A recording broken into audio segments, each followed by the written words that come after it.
Hello and welcome to the Human Experience and Uncertainty. I'm Amelia Dunlop, the Chief Experience Officer here at Deloitte Digital, and I'm joined by...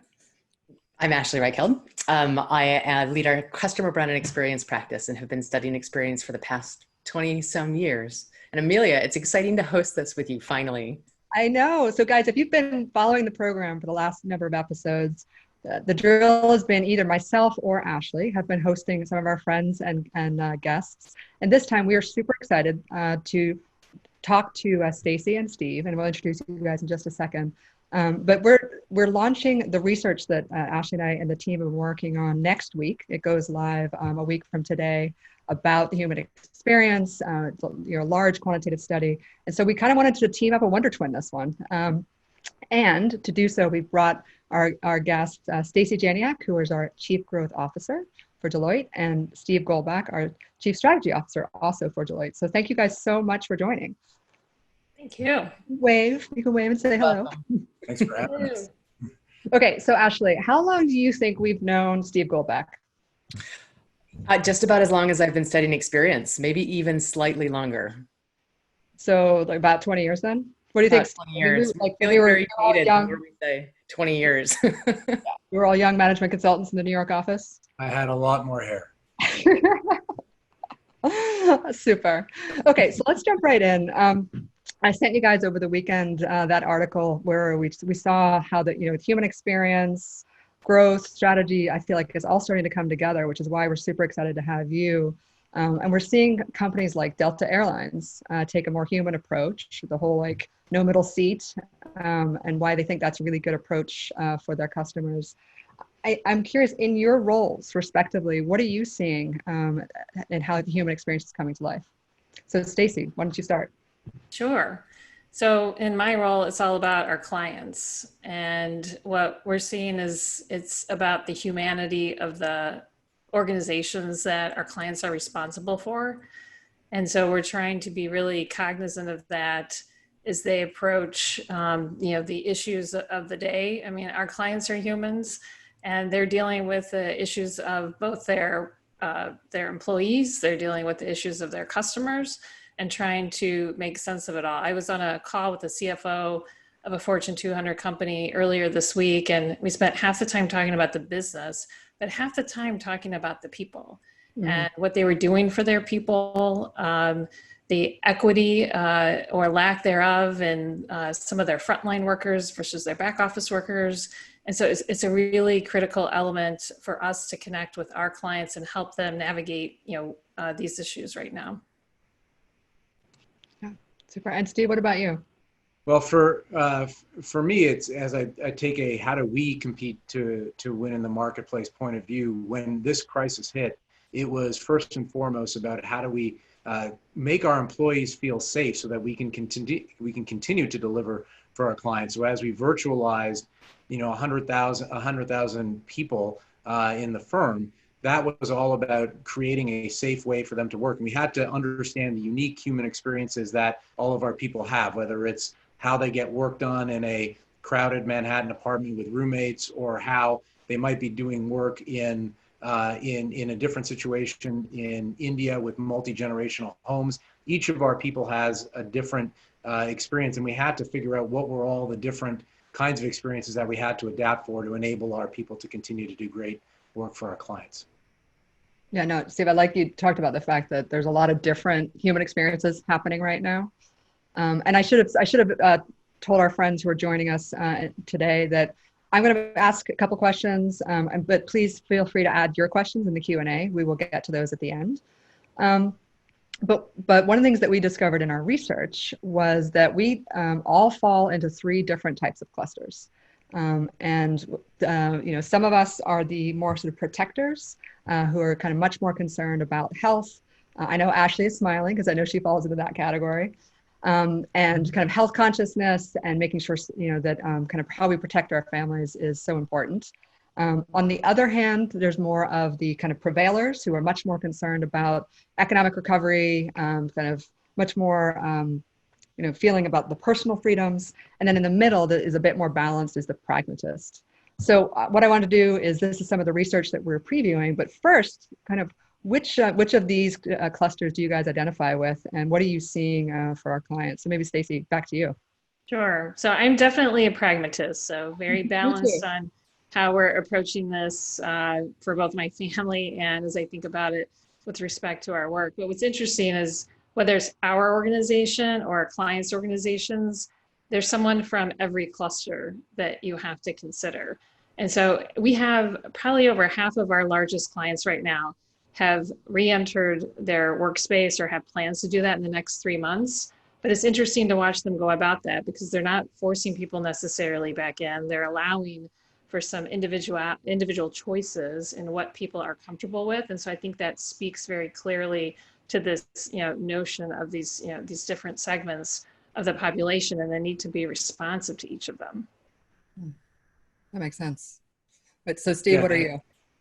I believe I'm a pragmatist. Like that's how I would like when I justify my actions. But I think if you took a poll in my household, they'd say that I'm a protector.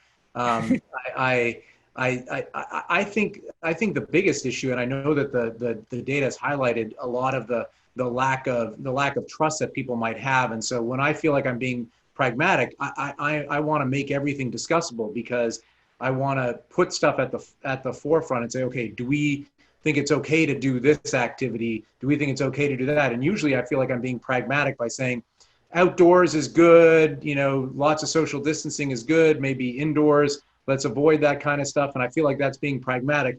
But by discussing it, I think other people experience me as being quite protective. So I kind of push to make stuff discussable just to at least make it explicit. But that doesn't always work on your family members.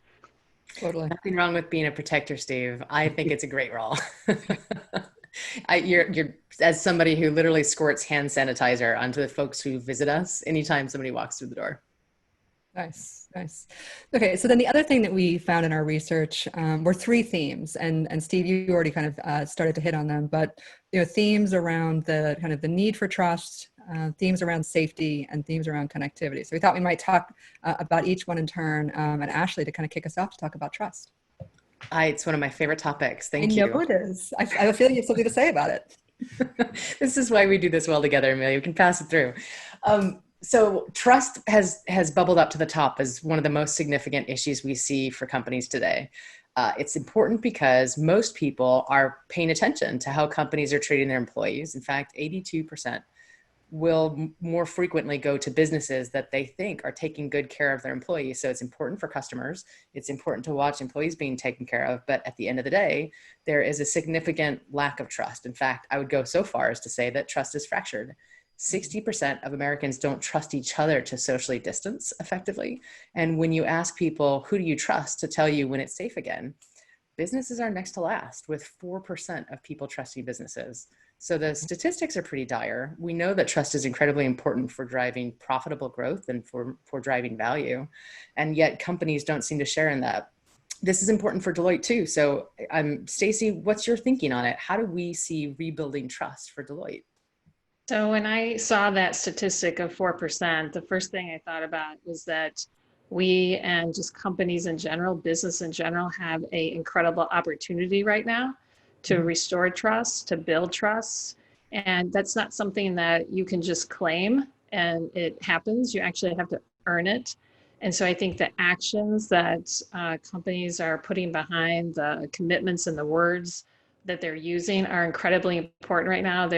They're just magnified given given the circumstances. And we've seen a lot of companies and even ourselves have provided free product and free services and just have done the right thing in the moment.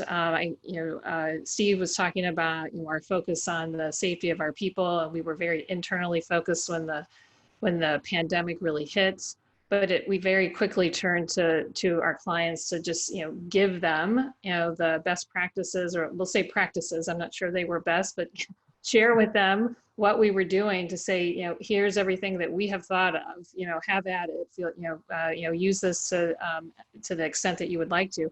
And it was really just about the moment, not about services, not about fees, but really about sharing and trying to add to progress in that moment. So I think we have an opportunity right now, organizations have an opportunity right now to really, walk the talk. And that's really important to try and do something about that 4%.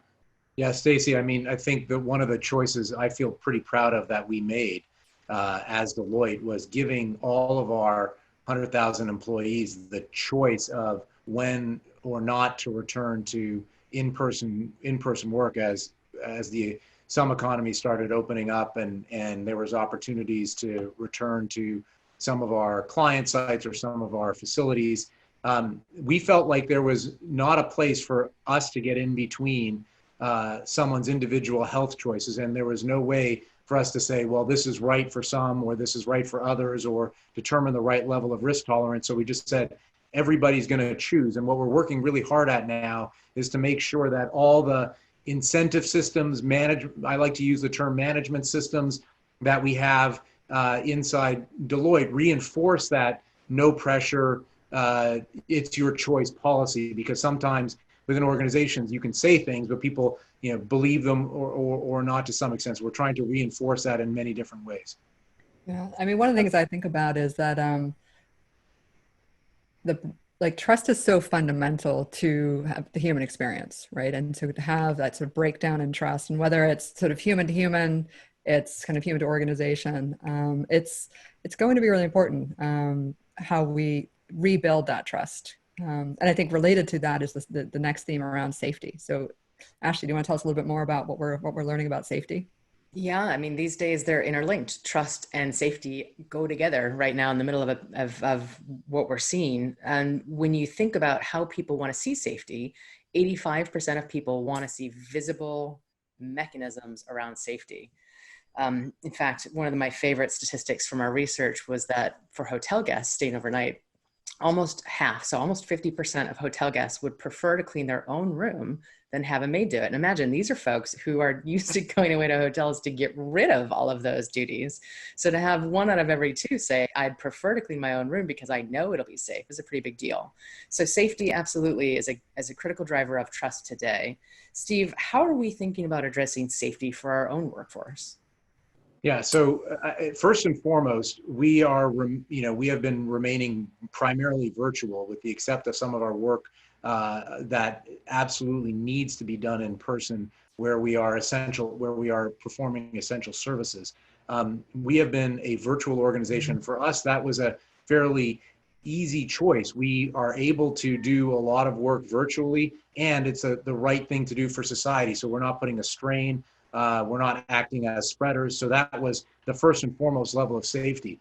But the thing I will tee back up is, I think one of the reasons why people feel safer when they're doing the cleaning themselves is it provides them the emotional security that they know the job is done. So what we're focusing on right now is making sure our folks are emotionally secure, that they know that they're well supported by the firm, and that we've got their back. When we're doing it with clients, when we're helping them, because there are some of our clients that need to be physically open, we're able to help them by putting in infrastructure such as case management, such as proximity tracing. That'll help. And as we start to consider reopening some of our facilities, we'll use some of those tools as well. So I can't help but think, Steve, the last time you and I had a meal was back in New York in your apartment. It was a lovely, lovely meal that evening with your wife. And this was actually before you became a famous author of Detonate. So I definitely wanted to make sure I got the plug in for your book before you did. But I knew you when, Steve, before you published. But it just reminds me that, obviously it's great to see you guys in this format and kind of talk about the really important subjects. But I'm just reminded that we're all doing things virtually now, that we'd really prefer more human connection in our lives. And again, that was highlighted in our study. I mean, no surprise that more than half of us really value that human connection and would love our virtual experiences to be just a little bit more human. And so I'm also curious, Stacy, what are you seeing with our clients and how we're trying to kind of bridge that sort of virtual kind of human divide? Well, we had to bridge that pretty quickly with the number of events that We normally would have in-person, really important events for individuals that were transitioning and roles, and being able to create virtual lab settings to be able to connect with individuals both in the US and global, really powerful opportunities for us, to make the most of this environment here. So we've done a lot from that space, but so has everyone else. I think it's about creating a level of intimacy as much as you can in this type of environment, both with customers, but also with your employees. And it's something that I've reflected on, that we've reached this level of intimacy virtually, which I think is a little bit deeper than what you would normally have in an office setting even. And so I think that as we seeing inside each other's homes. Exactly, right? I never expected the world would see my office as much as they have over these last several months. But I think it's going to be hard to revert back from that. And so how we kind of continue with that level of intimacy and get a balance is going to be pretty interesting as we move forward. Yeah. As an aside, I'm an optimist on this. I'm a real optimist on this one. I was connecting with an old client, who's been a friend for a number of years, Jim Stengel, who's got a great podcast on CMOs that we actually sponsor, and he was an old client, and we were saying, look, it used to be that we would connect every 6 to 12 months in person because he'd be coming through New York, or I'd be going through Cincinnati or LA or wherever he was hanging out. And it would be great. We'd catch up, we'd have a drink, we'd see each other, and it would be like no time was lost. But we kind of both said to each other, it's like, there's literally no reason we can't do this a lot more often. We enjoy each other's company. We enjoy talking to each other. Getting a half an hour on, a Zoom or a FaceTime or Teams or whatever the case may be is just as good, 95% as good as an in-person dinner, if you do it right. Wait, Steve. You're saying that this right now is 95% as good as it would be to having dinner with you right now?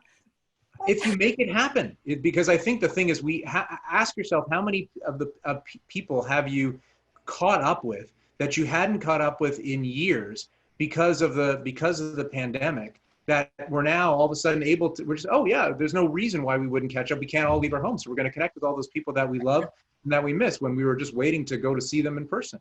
It's like, and on top of that, I do think we're seeing more genuine vulnerability and authenticity than we sometimes do. I mean, I can't tell you how many dog babies and human babies and children and other kind of household people I've met over the last couple of months. It's been a phenomenal window into how people live. So it's different, but they're really cool moments that are extra and novel and worth kind of being on Zoom for. Yeah, no, totally agree. So I'll just do a quick reminder. If you want to go ahead and drop some questions into the chat, we'll kind of ask our guests. But before I turn to the kind of wrap up questions, any thoughts, Stacy and Steve, that you wanted to share about? I mean, sometimes I like to think of this as like, the crystal ball, right? In terms of none of us can predict the future. If we could, we'd all be in different businesses. But as our growth officer, as our strategy officer, if you were to kind of think about one thing that is, here to stay going forward, what would you think? So Steve, what do you think? Well, I think it's one thing I'm quite hopeful for. And it's not a prediction, but I'm quite hopeful for. We, as an internal strategy group in a client service organization, I end up with a lot of people on my team who wanted to quote unquote get off the road because they've got families. They want to slow down the pace of travel. They want to continue to do great work. And I had an expression that when we would do things like this with our team, that no one had to pretend that they weren't a parent. And I actually think that the benefit of what we've all as a society experienced together is that being a parent, being a caregiver, having a personal life that blends and bleeds into your professional life is now okay. And maybe we'll all figure out how to fit in things that we never fit in before, or not have to pretend that we didn't have this other side. and it'll just make us a lot more authentic and easy to be around. So I think that this hopefully will be a boon for how we all work together and the kinds of problems we can solve, because we'll have a lot more empathy for what everybody's up against.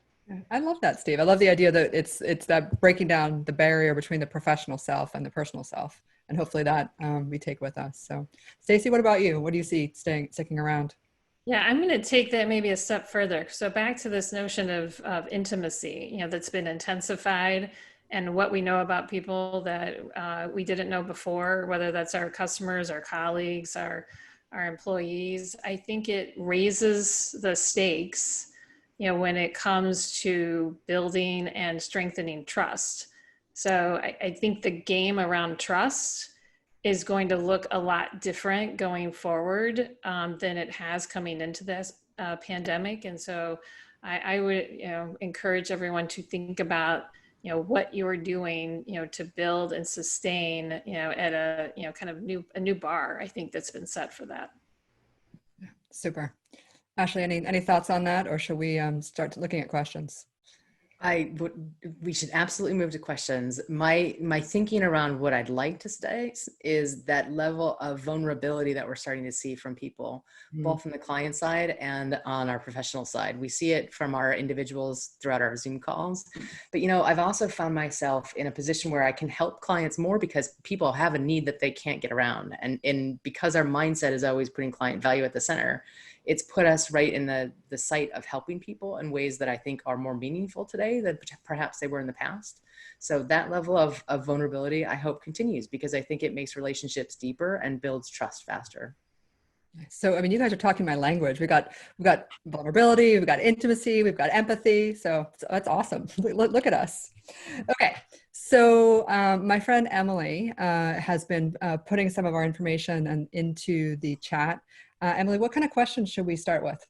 Yeah, so what new behavior or habit have you personally adopted that you hope will stick around? Ooh, a personal one. New behavior or habit?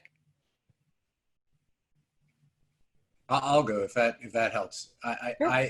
I took, so when we first when everything closed down at first, I had traveled as many of all of you on this call had, hundreds of thousands of miles a year for a long time. And I've always been a fitness nut. And I said, look, I'm going to take the opportunity of being off the road to work out every day without fail. And I've not done every day, but I've done pretty close to it. I sort of committed that there was going to be, I would every day look at my calendar, put something on the calendar and try to make it stick. And I've been pretty good. You're in my bedroom, office, and gym at the same time. So I've done meetings where I've gone off camera and done a few push-ups or squats. In fact, I think I was in one with Stacey where she comes, she's like, "Are you out of breath for some reason?" I just said that's going to be something I'm not. Wait, don't you have a rowing machine in there? Right behind me. Excellent. So you decided not to do this particular Zoom on your own. I did. I decided to not exercise during this podcast. That's a good call. Thank you. Thank you. And to be fair, I think I asked if you were having a heart attack at the time. So just to be clear, but I would share that again, kind of being home and trying to figure out how to connect. So my, personal contribution to the extended family has been to arrange for extended family birthday parties. Mm-hmm. I have 3 siblings and we all have kids of varying ages. And so we've gotten very good at having the virtual birthday party, but all of us also playing interactive video games with each other at the same time. And this is 4 generations of people. So I'm pretty proud of being able to pull that off, and never in a million years would I have thought we'd be doing that. Well, and to get 4 generations together to be able to get the technology to work, good for you. Exactly. You've got a future in that. Okay, Emily, what other questions do you have for us? So you mentioned trust. How can organizations actually try to build trust, and how can they know if it's working? Ooh, Ashley, I'm sure you have something to say on that one. Well, this gives me an opportunity to talk about the new measure we've built called Trust ID. Oh, We did a lot of research, so I won't go into any of the geeky science part about it, but we've been able to pick apart what signals trust to people, both in terms of a company's intent for trust, so how transparent you are, as well as how humane you are, how empathetic you are with your customers and employees, as well as your ability to do that, so capability and reliability. And we've boiled that down now to 4 questions that companies can ask all of their employees and all of their customers to get a sense of how trusted they are. And then depending on how those get answered, there are a series of things you can do to rebuild trust and really shore up those 4 signals. So if you hadn't read it, I encourage you to read about the Trust ID. It is a measure we think is going to be pretty compelling because it actually tracks what happens with behavior. So not just what people think they're going to do, but what they actually do. Yeah, no, I love that. I love the idea that it's not just my, my forecasted future self, but what our actual behaviors have been. So super. Stacey or Steve, you want to comment at all on what you're seeing with clients, kind of, and how they're taking steps to build trust? Yeah, I have an example that has really stuck with me, through this pandemic. We had a client that organized a webcast for over 6,000 of their trading partners. These were really small businesses, to take them through how to decipher the CARES Act. And this wasn't in the wheelhouse of the client. This was something they needed to think through, to get experts in to help them. We were able to assist in that. But if you just think about the goodwill and the trust that they built by enabling these small businesses to figure out how to be successful and to take advantage of the benefits that were being offered. I mean, companies that are taking those actions, like I said, trust is not claimed, it's earned. So companies that are taking these kind of actions today to strengthen and build, I think those are the winners tomorrow. Yeah, no, that's a great story. Super. Maybe another one or two. Emily, what's next? Yeah, so people are really excited about hearing you talk about trust, and I would love to hear you talk a little bit more about trust in the context of the environment that companies are needing to contract, reducing benefits, laying off or furloughing employees, early retirement. So how can companies build trust with that situation? I'd love to answer this a little bit. And then Steve, I'm confident you have an opinion on this, given that these are many of the choices that we have to manage too. But in my opinion, the best companies today, and this is not true of everyone. I mean, in one of the industries that I work in, almost 50% of companies are expected to declare bankruptcy at some point in the next year. So knowing that not everybody has this option, we have seen some clients come out and really make investments in guaranteeing trust for people. One of my favorites is actually Delta Airlines. Delta has committed to keeping middle seats open.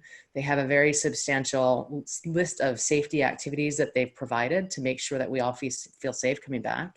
In fact, the CEO has recorded a video just for Deloitte employees to say, Deloitte, we miss you. We know you're worried about coming back. And here are the things that we're doing in order to make you feel safe. They have done the very same thing for their employees. And while they have to make hard choices about furloughs, they have been really thoughtful about giving people the opportunity first and doing everything they can to keep as many people busy as possible. Yeah, I think people are generally understanding about the economic realities. And I think the companies who do it well are transparent about the logic that they use to make the choices that they made. I think there was there's been some, I think actually in some of your industries in hotel, there's been very good examples of companies who have, had very emotional communications to their employees. I think people get it. I think when people feel like it's disingenuous or when it's vague. So I would say if you have to do that, just be transparent about how you're thinking about it, what you were prioritizing, what you're trying to do. You're trying to keep the business afloat. We're trying to keep this. Maybe we can grow back and hire folks again. And I know people have made different organizations have made different choices about, do I take pay cuts across the board? Do I furlough? Do I lay off? Do I look at performance? And there's logic for all of those things. And I just think making that clear and explicit at least allows people to evaluate it without it being opaque. Yeah, that makes sense. Good. So these times always fly by. I don't know about you. So it's already been 30 minutes. I think let's take one more question and then we'll wrap it up. Yeah, last one. So with many people balancing more work as a result of the pandemic and increased demands of family because of being at home, it's well known that Deloitte has a focus on well-being. So how do you balance these competing priorities and find time for everything? Who wants to take that one? I mean, we've heard about Steve's workout regimen. Oh, I'll take a stab at that. I think it is about, in my mind, a little bit about planning and communication. So as much as Steve just said, transparency is important and the decisions that organizations have to make, I think transparency and communication is equally important at home and how you're balancing and what the expectations should be, and really involving everyone in, what this next week looks like, or what this next, 24 hours looks like. So to me, the real key has been an increase in communication there. That makes sense. Well, and also hobbies, right? So I think, Ashley, I see you've got your guitar in the background there. Haven't you picked up a new hobby?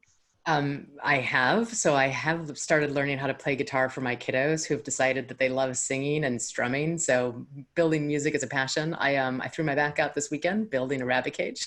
So I've gotten into woodworking. It's been a lot of fun. Hobbies are really important in the sense that we all have to disconnect from work in order to be really good at it. And if what we did all the time was work, we wouldn't be very good at our jobs. And I think the pandemic has made it particularly difficult because unlike the Thursday night when I used to have a girls' night out, or I used to have a yoga class that I'd go to, or I'd have a family dinner, those things exist in different dimensions now. And it doesn't feel quite as easy to carve out time for that. And I would just say it's really important to do it. So find those hobbies, find those passions, and be really clear with people what you're doing. And then we have to really let people go do them. Well, on that beautiful, very human note, Ashley, I want to thank all of you for joining, especially Stacy, Steve, for joining us, for our guests, and kind of really fascinating conversation. Let me remind folks that you can find the research that we've previewed here on the experiencechannel.deloitte.com. So come and ask any one of us, any of your friends at Deloitte, or by all means, go check it out on our website. Thank you so much. It was great talking to you all. Have a great night. Amelia, you're a brilliant host. Thank you. Fun doing one with you. Thank you. Likewise.